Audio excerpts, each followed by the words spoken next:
दूध का तो आपको बता दिया 175 रुपए। Can you believe it? बंद होगी, इंडस्ट्री बंद होगी, ग्रोथ रेट नीचे आएगा, ग्रोथ रेट नीचे आएगा, अनएम्प्लॉयमेंट बढ़ेगी। इस वक्त जो बेरोजगारी का तूफान खड़ा होने वाला है इस मुल्क में, उसको कौन थामेगा?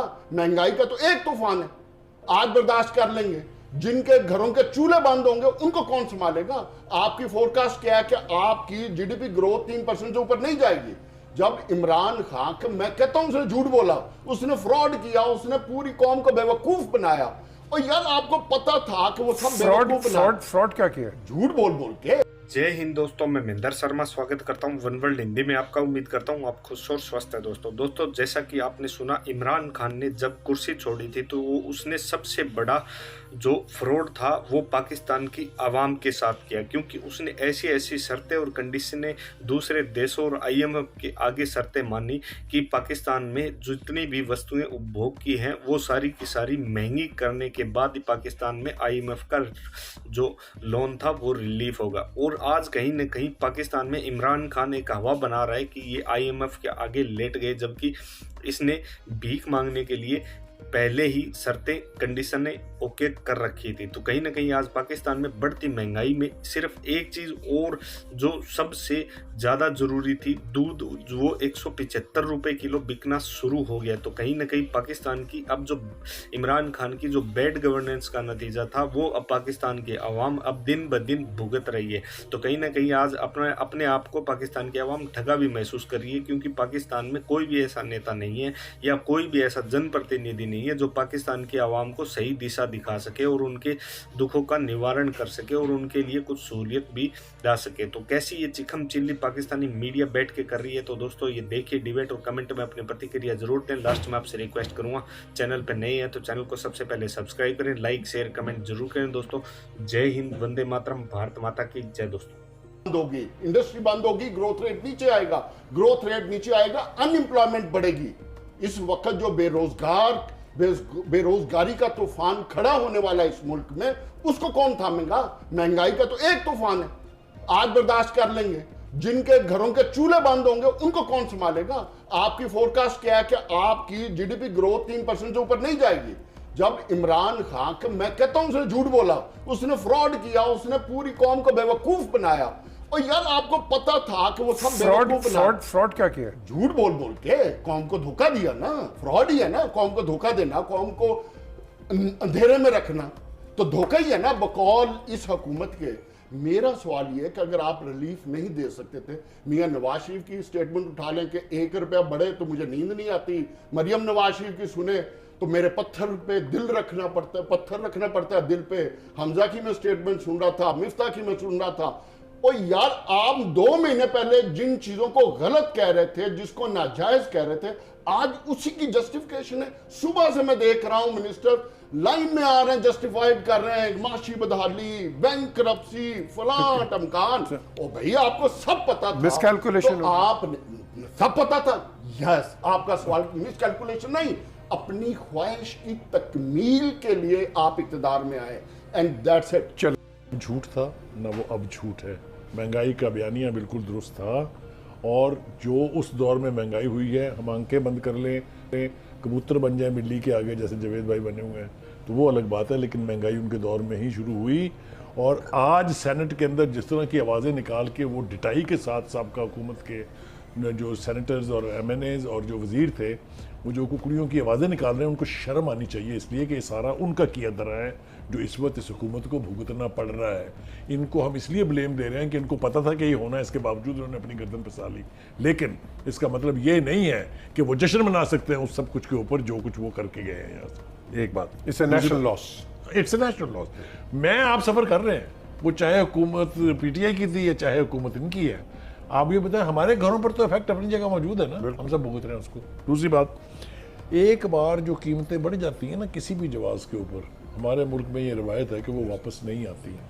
आप ज़रा तसव्वुर कीजिए कि ट्रांसपोर्टर ने जो किराए बढ़ा दिए हैं, जो इससे पहले ऑनस्लॉट आया था तब बढ़ाए थे, जो उससे पहले बढ़ाए थे, उनमें से एक पैसा कम नहीं हुआ है, उसमें मज़ीद इजाफा हो गया। आप तसव्वुर करें कि लाहौर से रावलपिंडी का किराया जो लग्जरी गुड्स पर या ट्रांसपोर्ट के ऊपर 1200 से 1600 था, वो यकदम 2000 पे चला गया है।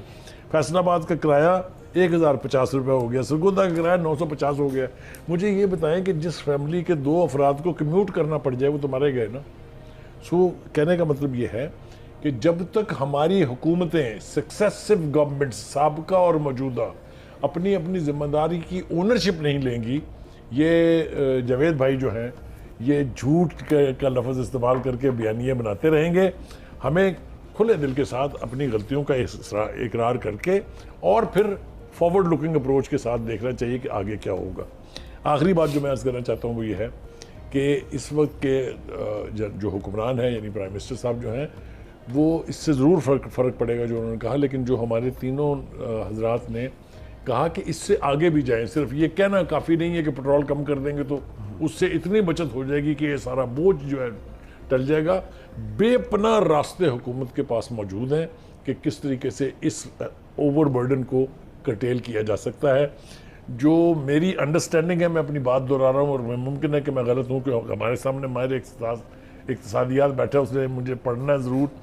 वो ये है कि जो IMF है वो आपको कर्जा देने से पहले जो चीज़ इंश्योर करना चाहती है वो ये है कि आप वो मैयर लें जिससे आपका बजट डेफिसिट जो है और बजट आपका जो है वो बैलेंस हो सके। ये जो है ना, पेट्रोल की कीमत बढ़ा दें, आप फलां चीज़ की कीमत बढ़ा दें, ये हुकूमतों के फैसले होते हैं। लेकिन अगर हम ओवरऑल एक ऐसा बजट पेश करने में कामयाब हो जाएं जिससे ये बर्डन सबड्यूट किया जा सकता हो, रिड्यूस किया जा सकता हो, तो मेरे ख्याल से कौम को रिलीफ मिलने का एक इम्कान यकम भाई को है। नहीं, मैं आप कर दें, चले। जो असल बेसिक इशू है वो है गवर्नेंस का। अभी ये जो बताया इन्होंने, दूध की कीमत, भैंसें ना तो डीजल इस्तेमाल करती हैं ना पेट्रोल इस्तेमाल करती हैं, तो वो कैसे हो गया? आपने मुझे किराए की बात बताई। क्या किसी ने सोचा है कि एक सीट का, एक गाड़ी है उसमें कितनी सीटें हैं, उसमें कितना पेट्रोल या डीजल जो भी है इस्तेमाल होता है पर किलोमीटर, तो क्या रेट निकाला जाता है टिकट का, और अगर इतने पैसे बढ़ गए हैं पर लीटर तो उसको कैसे कन्वर्ट करना है? कोई मैकेनिज़्म होना चाहिए। ये तो नहीं कि मैं मेरी जो मर्ज़ी आए मैं अपनी मर्ज़ी का मैकेनिज़्म तैयार कर लूँ। गवर्नेंस की जो नाकामी है पूरे मुल्क में, और वक्त के साथ साथ हर आने वाले दिन में गवर्नेंस ख़त्म होती जा रही है। जो इदारे हैं और इदारों में जिन लोगों की ड्यूटी है कि वो प्राइस को कंट्रोल करें, बाकायदा प्राइस कंट्रोल करने का एक मैकेनिज़्म मौजूद है, स्टडी होती है कि चीज़ें किस रेट पे कैसे बिकेंगी। ये नहीं कि हर आदमी अपनी मर्ज़ी का रेट इसलिए लगा दे कि डीजल और पेट्रोल महंगा हो गया। बिल्कुल, जो चीज़ें बराह रास्त डीजल और पेट्रोल से मुतल्लिक़, मसलन ट्रांसपोर्ट, इसका किराया तो बढ़ना है, लेकिन कितना बढ़ना है, कितना लीटर बढ़ा है, उसकी क्या कीमत है, एक मील पे क्या कॉस्ट आती है एक नशिस्त की, और एक बस जो 22 नशिस्तों की है उसका किराया कितना बढ़ना चाहिए। ये मैकेनिज़्म तो तय करना है हुकूमतों ने। हाँ, वो सूबाई हुकूमतें हैं, उनकी जिम्मेदारी है। और यहाँ पे मैं अपना केस पेश करता हूँ कि we are losing the governance every day. हर आदमी अपनी मर्जी से फैसले करना चाहता है, मर्जी की कीमत मुकर्रर करना चाहता है। अभी आटे की कीमत जिस तरीके से जंप की है पिछले 2 महीनों में, मैं हैरान हूं। कोई पूछने वाला नहीं है भाई ये क्या हो रहा है इस मुल्क में। और ये बुखारी साहब जवाब दे रहे थे जावेद के मसाइल का। एक स्टेज पे जावेद को भी पता है कि चीनी 50 से शूट करके 100 पे गई है।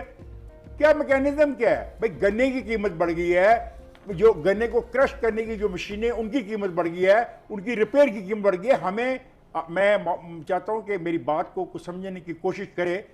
हमें कौमी सतह पे ये मैकेनिज्म इवॉल्व करना होगा कि how to control prices and how to, और प्राइसेस को बनाना कैसे है। ये जो मनमानी है ना, और होर्डिंग और छुपा लेना, इस पे सख्ती से अमल करना होगा। और ये कोई नई बात नहीं है। कायदे आज़म मोहम्मद अली जिन्ना ने पहली तकरीर में इस बात का खदशे का इजहार किया था कि मेरे मुल्क में होर्डिंग होगी। अब सोचिए, इसलिए तो उन्होंने कहा था यूनिटी हमारी कौम, हमारा जो कौमी अलमी है ना, कि हम बुनियादी तौर पे मुनाफिक लोग हैं।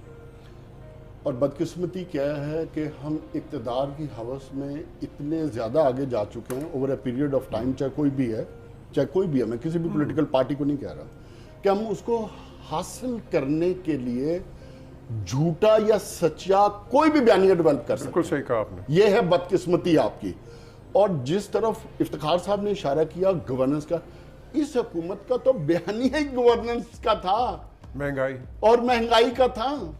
तो पहले तो आपको झूठ इधर ही नजर आ गया इनका, जिसकी तरफ मैं पहले बात की थी। झूठी मिसकैलकुलेशन। नो मिसकैलकुलेशन, मैं बिल्कुल 1% भी बेनिफिट ऑफ डाउट नहीं देना You think चाहता, बिकॉज 35 साल से ये इक्तदार में ये लोग, किस चीज की मिसकैलकुलेशन? देन इनको पता था आईएमएफ से क्या कंडीशन है, इनको पता था कि इस वक्त इकोनॉमी की क्या सिचुएशन है, इनको पता था कि आने वाले वक्त में इन्होंने एलएनजी के कितने टेंडर्स किए हुए हैं, इनको पता था कि आने वाले वक्त में बिजली कितनी बढ़नी है। IMF का इनको जब हर public एक करे ना सेकंड, फिर। जब इनको हर बिल्कुल, I चीज agree का, with you. I इनको agree हर with you. चीज क्या चीज आई एग्री के पहले हमें बताएं सही आईएमएफ का मुआहदा है क्या? है क्या? आईएमएफ का मुआहदा उनको बताना चाहिए था। नहीं, हम हमारे मुताबिक ही होना हमारा चाहिए। मुताबिक ये आपने कहा नहीं। नहीं, मैं तो अभी मजबूर आपसे- किया इन्होंने आपको वो क्या मैं कहा? आपसे आज नई बात करने जा रहा हूं।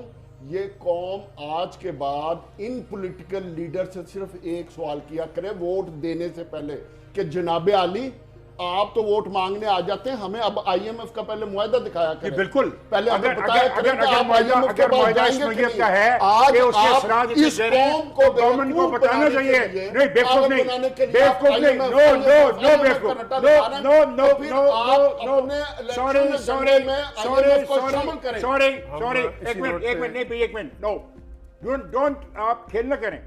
आईएमएफ का मुआहदा एक सर्टेन पीरियड में एक हुकूमत को करना पड़ा, आने वाली हुकूमत को ऑनर करना है। हम ये मिफ्ता की ऑन रिकॉर्ड स्टेटमेंट है दो। नो सर, इफ्तिखार साहब उसको दो पता है? On record statement Yeah, what he said. Miftah What ने do you कहा want कि ये आपको आईएमएफ के पास जाना पड़ेगा।